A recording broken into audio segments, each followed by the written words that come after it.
పోరాట స్ఫూర్తి చైతన్యం ఉన్న ఈ ప్రాంతం క్రీడలలో రాణించాలి, ప్రపంచంతోనే పోటీ పడాలి, దేశానికి గొప్ప పేరు తీసుకురావాలి అంటే తెలంగాణ రాష్ట్రానికి ఒక క్రీడా విధానం ఉండాలి అని ఆలోచన చేసి క్రీడా విధానంలో కూడా రాజకీయ జోక్యాన్ని తగ్గించాలి, క్రీడాకారుల స్ఫూర్తిని పెంచాలి అని పబ్లిక్ ప్రైవేట్ పార్ట్నర్షిప్తోని ఈరోజు తెలంగాణ రాష్ట్ర ప్రభుత్వం ఒక నూతన క్రీడా విధానాన్ని తీసుకొచ్చి కార్పొరేట్ కంపెనీలలో సక్సెస్ స్టోరీ ఉన్న వాళ్ళను, క్రీడలలో దేశానికి మెడల్స్ తీసుకురావడం ద్వారా గొప్ప పేరు ప్రతిష్టలు సంపాదించిన వాళ్ళను, ఇలాంటి యూనివర్సిటీస్ని వ్యవస్థల్ని నిర్వహించిన అనుభవం ఉన్న వాళ్ళను ఈరోజు క్రోడీకరించి తెలంగాణ రాష్ట్ర ప్రభుత్వం వాళ్ళను ప్రత్యేకంగా ఆహ్వానించి ఈరోజు ఒక బోర్డు ఏర్పాటు చేయడం జరిగింది.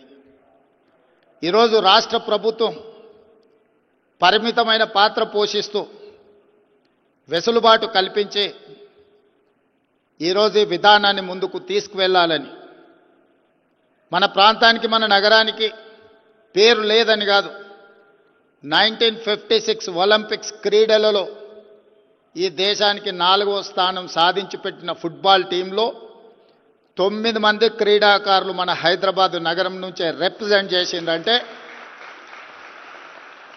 1956 కంటే ముందే ఈ ప్రాంతంలో క్రీడాకారులకు స్థానము ఉండే. అక్కడి నుంచి మొదలు పెడితే ఇండియన్ క్రికెట్ కెప్టెన్ అజరుద్దీన్ కావచ్చు, వివిఎస్ లక్ష్మణ్ కావచ్చు, రవికాంత్ కావచ్చు వాలీబాల్లో, ఇలా చెప్పుకుంటూ వెళ్తే రీసెంట్గా వరల్డ్ క్రికెట్ ఛాంపియన్షిప్లో సిరాజుద్దీన్ కావచ్చు, బాక్సింగ్లో నిఖత్ జరీన్ కావచ్చు, పారా ఒలింపిక్స్లో దీప్తి కావచ్చు. ఈరోజు వీళ్ళందరూ తెలంగాణ ప్రాంతంలో ముఖ్యంగా గ్రామీణ ప్రాంతం నుంచి రాణించిన క్రీడాకారులు. అందుకే సిరాజుద్దీన్కి, నిఖత్ జరీన్కి గ్రూప్ 1 జాబ్ ఇచ్చి వాళ్ళకి నగదు బహుమతి ఇచ్చి హైదరాబాద్లో ఇంటి స్థలాన్ని ఇచ్చి ఈరోజు గ్రూప్ 1 ప్రభుత్వ ఉద్యోగాలు ఇచ్చడం జరిగింది నేను ముఖ్యమంత్రి అయిన తర్వాత. పారా ఒలింపిక్స్లో మెడల్ సాధించిన దీప్తికి గ్రూప్ 2 ఉద్యోగం ఇచ్చి అవసరమైన ఇంటి స్థలము, ఆర్థికంగా ₹1 కోటి నగదు బహుమతి ఇచ్చి ఈరోజు క్రీడాకారులను ప్రోత్సహించడం జరిగింది. ఈరోజు మా ప్రభుత్వ విధానం స్పష్టం. చదువుల్లోనే కాదు క్రీడలలో రాణిస్తే తప్పకుండా రాష్ట్ర ప్రభుత్వం మిమ్మల్ని తీర్చిదిద్దుతుంది, మీకు అండగా నిలబడుతుంది. హైదరాబాద్ నగరానికి national games in 2002, in 2003 Commonwealth Games, in 2007 World Military Games. ఇన్ని క్రీడల్ని హైదరాబాదు నగరంలో మనం నిర్వహించినాం. ఈరోజు గచ్చిబౌలి ప్రాంతం అభివృద్ధి చెందింది అంటే అక్కడ క్రీడా మైదానాలు ఉండడం వల్లనే. కానీ మధ్యలో ఒక 10-15 సంవత్సరాలు ప్రభుత్వాలు నిర్లక్ష్యం వహించడం వల్ల ఈరోజు ఆ క్రీడా మైదానాలు అన్నీ కూడా పెళ్ళిళ్ళు చేసుకునే ఫంక్షన్ హాల్స్గా మారిపోయినాయి, లేదా ప్రైవేట్ పార్టీలు ఇచ్చుకునే సన్బర్న్ పార్టీలు ఇచ్చే వేదికలుగా మారినాయి. ఈ విధానానికి స్వస్తి పలకాలని ఒక స్పష్టమైన క్రీడా విధానాన్ని, స్పోర్ట్స్ యూనివర్సిటీ, స్పోర్ట్స్ అకాడమీలను ప్రోత్సహించాలని మొన్న జరిగిన ఒలింపిక్స్ గేమ్స్ చూసిన తర్వాత స్పష్టంగా నేను నిర్ణయించుకున్నా.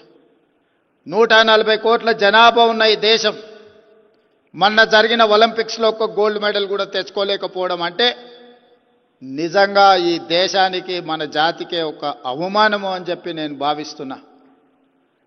ఒలింపిక్స్లో మొన్న జరిగిన మొదటి 20 దేశాలలో కాదు, భారతదేశం యొక్క స్థానం 71. మరి ప్రపంచంతోనే పోటీ పడాలనుకుంటున్న భారతదేశం క్రీడలలో ఒలింపిక్ 71వ స్థానము ఒలింపిక్స్లో అంటే మనందరం వేదిక మీద ఉన్నవాళ్లే కాదు, ఇక్కడున్న క్రీడాకారులు, క్రీడా అభిమానులు అందరూ కూడా ఆలోచన చేయాలి. అందుకే సౌత్ కొరియన్ స్పోర్ట్స్ యూనివర్సిటీ నేను విజిట్ చేసిన. ఒలింపిక్స్లో 32 గోల్డ్ మెడల్స్ తీసుకొస్తే 16 gold medal only south Korean sports యూనివర్సిటీలో క్రీడాకారులు సాధించడం జరిగింది. ఆ sports university hardly the campus is only 30 acres. One of the girl I have met, she has achieved 3 gold medals in archery.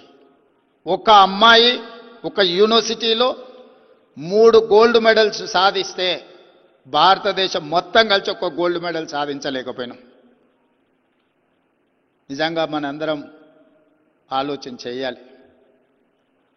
అందుకే దేశంలో నూతన విధానాన్ని ప్రవేశపెట్టాలి. దేశం అభివృద్ధి చెందాలి. ఒక బలమైన ఆర్థిక వ్యవస్థగా ఎదుగుతున్న ఈ దేశం ఒక బలమైన క్రీడలకు వేదిక కావాలి అని మా ప్రభుత్వం ఆలోచన చేసింది.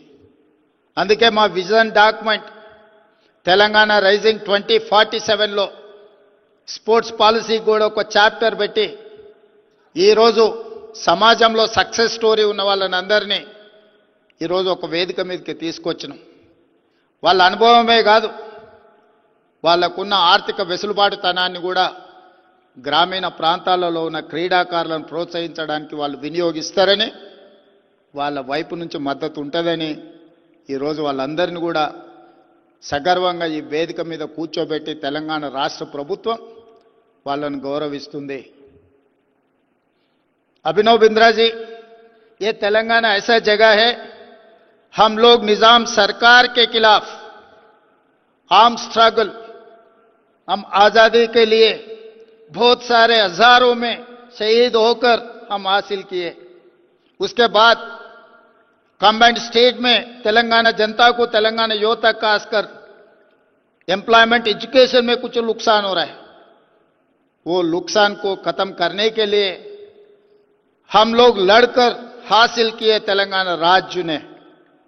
आज के तारीख में 1956 जो ओलंपिक्स फुटबॉल 4th प्लेस जो आया, उसमें हैदराबाद से 9 खिलाड़ी फुटबॉल में पार्टिसिपेट किए. क्रिकेट मोहम्मद अजहरुद्दीन के बारे में मैं ज्यादा बोलने का जरूरी नहीं है.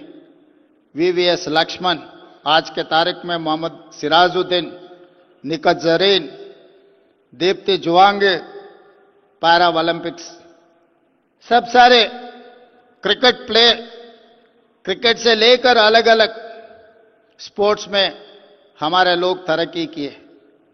इतिहास है, 2002 में नेशनल गेम्स हैदराबाद शहर ने होस्ट किए. 2003 कॉमनवेल्थ, 2003 दूसरा गेम्स हम लोग स्पॉन्सर किए. 2007 वर्ल्ड मिलिट्री गेम्स हम लोग स्पॉन्सर किए हैदराबाद में. उसके बाद ये राज्य ने रास्ता भूल गए. इसीलिए जो रास्ता